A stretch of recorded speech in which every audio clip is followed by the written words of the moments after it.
Episode 1 of Two Worlds starts with our main lead, Cram, sitting on a rock beside a river, busy drawing before he is interrupted by his friend Duendeo. Duendeo tries to get his attention but is too preoccupied with drawing the scenery that he does not give her attention, so she leaves. Later, Cram arrives home, enjoying a meal with his father, who casually mentions that he cannot make money selling his paintings because rich people seem to enjoy hanging personal portraits compared to abstract art. The following morning, Cram wakes up to find a strange man in their sitting room. At first, he thinks he is an intruder, but his father tells him that he is Uncle Adisak's childhood friend and Uncle Adisak's son, Fufa. Once the misunderstanding is resolved, Cram's father asks him to show Fufa around the village since he will stay with them for a few days. At first, Cram and Fufa do not get along well since Cram remembers him as a rich snob who liked to show off when they were growing up, calling him Richie Rich. One day, Cram wanders into the forest to make a drawing and comes across a man sound asleep leaning on a tree. The sight gets his creative juices running, and he sits across from the sleeping man and starts to draw. Cram finishes the painting hours later when it is almost dark, and the thunder roaring threatens a downpour. He picks up his materials to leave, but the thunder still roaring prompts Cram to wake the man up to warn him about the rain. The man is startled when someone touches him, and he quickly pulls out his knife and holds it to Cram's neck. Cram is scared since the man is Tai, the son of Por, a local gang leader. He is angry that he made a painting of him and stashes it as soon as he gets home. Fufa sees the painting on the floor, and Cram's skills amaze him, therefore, he asks Cram to draw a portrait of him. The following day, Fufa takes Cram to the Moonlight Pond and poses for a nude self-portrait. Cram gets to work as he takes time to appreciate Fufa's body and easily notices that Cram is subtly checking him out. Fufa must stay still for Cram to finish the drawing, but the mosquitoes can't let him. Therefore, he asks Cram to help him apply mosquito repellent. Fufa tells Cram a myth about the Moonlight Pond, which is believed to help the living see the dead when the water turns blue. Cram says that the myth is just a story since he went to the pool every day after his mother's death, crying and hoping that the water would turn blue, but nothing happened. Fufa talks about his mother to show Cram that he understands his pain since he also lost his mother at a young age. However, when Fufa hugs Cram to console him, the moment quickly turns intimate as they stare deep into each other's eyes and start kissing. Later that night, Fufa knocks on Cram's door and asks for a chance to explore whatever is happening between them, to which Cram agrees.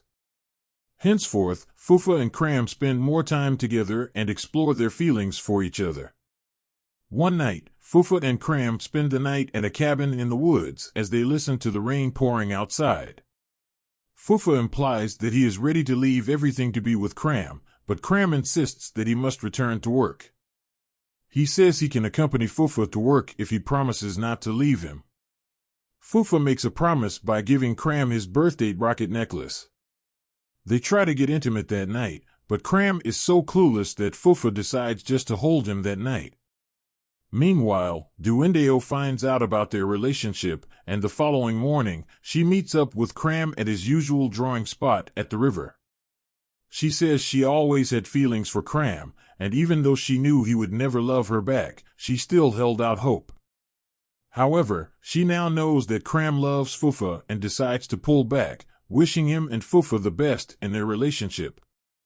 The next scene introduces us to Tai again as he and his right-hand man violently attack a man in a gambling house, breaking a glass bottle on his head. Suddenly, more of his men tell him that his father, Por, is looking for him, and it is about Fufa. Meanwhile, Fufa lets Cram accompany him to a gallery opening. Everything is going well until Tai and his men storm the place and hold a knife to Fufa's neck, but someone saves him by suddenly attacking Tai and giving Fufa a chance to escape. Tai sends his men after him, but Cram stops one on the way, trying to stall him, but he pulls a gun. Cram is scared, but Tai stops the man, Jo, from attacking Cram. After the incident, Fufa's parents considered sending him abroad for his safety, but he insisted on staying. He decides to stay and fight Tai to show him and his gang that they are not cowards. Later, Fufa and Cram arrive at his Uncle Wyrich's house, who tells them that he is under attack because they are people who do not want him to take over the company. Cram is confused since Fufa is an only child and wonders who will take over the company if he does not. The conversation leads to a significant discovery about Fufa, and he is engaged to Ron, Uncle Wyrich's stepdaughter. The information catches Cram by surprise, but he still listens when Fufa asks for some time, promising that he will make sure to let everyone know about him and Cram. Their talk is interrupted by Ron's screams inside the house. A masked man stabs Wyrich but runs away when Fufa takes out the gun. Wyrich does not stop bleeding even after they put pressure on the wound, and Ron tells him that Wyrich has hemophilia. Suddenly, Fufa remembers a memory from the past when his mother asks him not to disclose to anyone that he has hemophilia. However, he has no time to ponder the past since Wyrich is bleeding out on the floor. Fufa calls the police and realizes that they might have been framed since the dispatcher mentions that the victim has been stabbed, even though Fufa does not disclose that information. Therefore, Fufa decides to take Wyrich to another hospital, and the nurse manages to save his life. Fufa excuses himself to call his father, Adasak. Wyrich is Fufa's biological father, and Adasak is trying to kill both Fufa and Wyrich. The man on the phone asks Fufa to meet at the warehouse to discuss what is happening.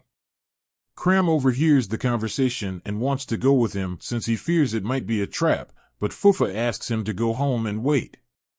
Fufa adds that Cram will call the police if he does not show up by the following morning. The next morning, Fufa is not yet back. Cram strolls towards the cabin in the forest and sees Fufa lying on the floor like he is sleeping. The episode ends when Cram runs into the cabin excitedly but stops at the door. The episode review. The first episode of Two Worlds opens with a unique and interesting premise.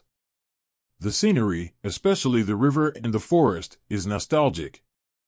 The mystery starts from the get-go, with the viewers wondering why Tai is bent on killing Fufa and who wants him dead. Is his stepfather, Adasak, trying to kill him?